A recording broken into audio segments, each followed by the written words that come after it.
How can we be more creatively experimental with our artwork? So I know it's really easy to say that to artists and to know it as artists, that it's something that we want to do. But how actually can we be more experimental with our artwork? So you might be surprised to know that there's quite a lot of different ways to be more experimental with our artwork, but I'm just going to share a really small one with you today. Hello, I'm Tracy Eastham and I am owner of Art School by Subscription, which is an online space for artists to connect through concept and experimentation and connection with other like-minded artists. Welcome to my YouTube channel. You'll find lots of videos, including this one, that are all around those topics. You may have experienced this yourself, but it's very common that in my own experience and with artist friends of mine, that when they're preparing to make an artwork for an exhibition or for a show, they'll do maybe 3 or 4 versions on the run up to the final piece. There'll be test versions. They'll be testing out different ideas, seeing which one works before they get to the final piece. And they'll probably save the fancy paper and the fancy paints for that final piece. And on the run up, they'll create some test pieces. And more often than not, they'll find, and I have found myself, that one of the test pieces worked out better than the final piece. And why is that? I believe the reason is because when they were making their test pieces, in their head, they weren't saying, they didn't have a narrative in their head saying, this is the final piece, this one has to be the best one. In their head, they were saying, it doesn't really matter what happens with this, I'm just having a play. And so they were immediately allowing themselves to be more creatively experimental and letting those creative juices flow a bit more readily, which resulted in a better artwork. So in that manner of thinking, today's tip is actually more of an affirmation rather than as a technical tip. And it's to simply say to yourself, when you start a new artwork or sketch, when you've got that fresh white piece of paper or board or canvas in front of you, to just repeat this affirmation in your mind or say it out loud. This is not going on anyone's wall. This is not going in a frame. This is not going in a high street gallery. This is not going to be exhibited anywhere. Nobody even ever has to see it. It's just for me now, and it's just for my eyes now. I summarize all of that by simply saying, this is not going on anyone's wall. And as soon as I say that, as soon as I really believe it, there's a switch that goes in my mind which says, yeah, it doesn't really matter. It doesn't really matter if this goes wrong or if it goes right. Let's just play. Let's just enjoy it. I ran a class recently, a sketching class. And one of the things that I got my artists to do was to make quick artworks. And I told them, I said, these artworks are going to be really quick. We're going to be bashing them out. We're going to be doing lots of them. And I had, to evidence it, I had a pile of paper cut and ready to go, so they could just take off the old one, put the new one on. They knew that these artworks weren't going on anyone's wall. They were simply going to be playing. They were simply going to be having a bit of fun with their artworks.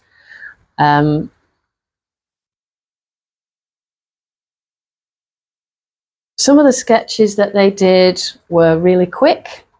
They were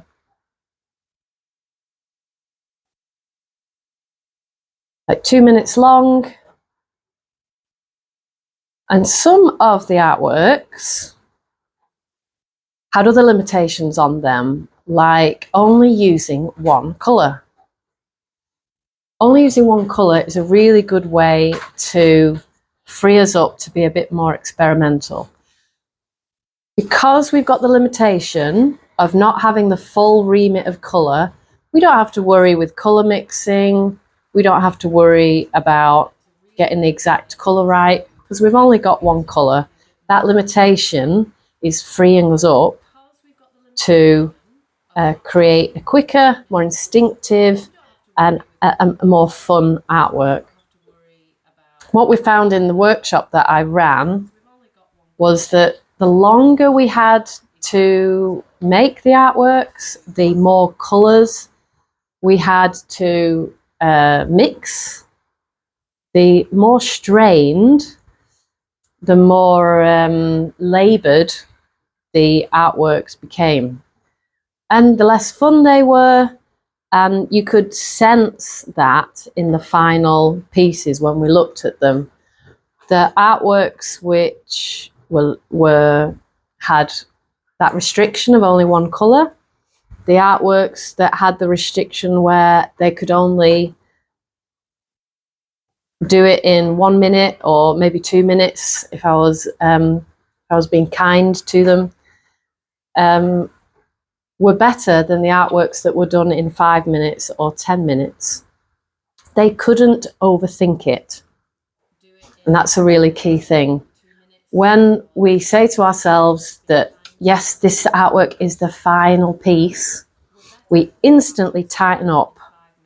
We get worried, we get panicky, we fear judgment from our imaginary future audience. And our artwork demonstrates this, because the artwork is tighter and we become a bit more scared and we become a bit more,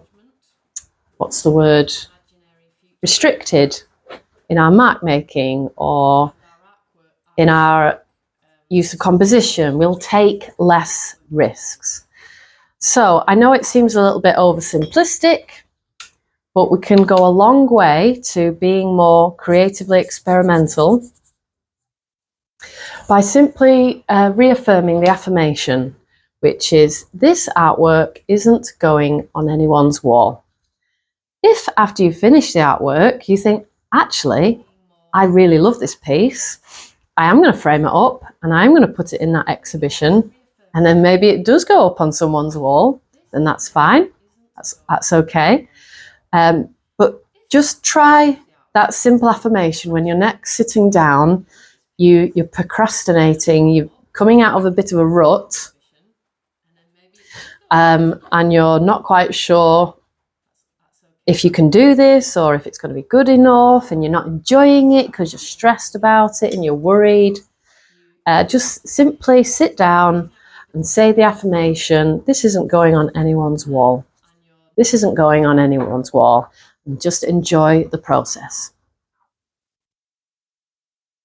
So if you're stuck in a rut, if you're feeling like you are procrastinating with your artwork, if you know that you want to be more creatively experimental, if you know you need to take more creative risks, but you don't actually know how to, I do know how to. And next week, I'm going to be sharing and running a Creative Experimentation Challenge, which is a 5-day online event starting on Monday the 12th, running through to the Friday.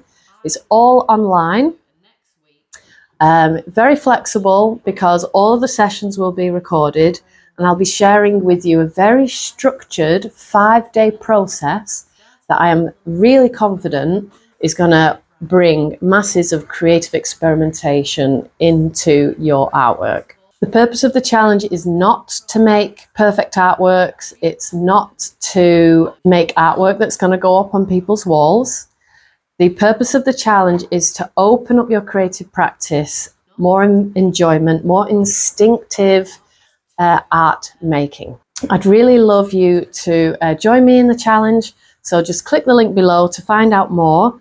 It's starting on Monday, runs through to next Friday, and I hope to see you there. So thank you for joining today's little video, and it's given me a nice opportunity to come up here and do this little painted sketch. And you know that I've not been overthinking this, because I've been talking to you while I've been doing it. So I really have not been able to think properly while I've been doing it. But I'm still enjoying the process, and I've been telling myself it doesn't matter, because this isn't going up on anyone's wall. So I hope you've enjoyed this video. If you have, please explore the rest of my videos, and also remember to click that link below and join my creative experimentation starting next week.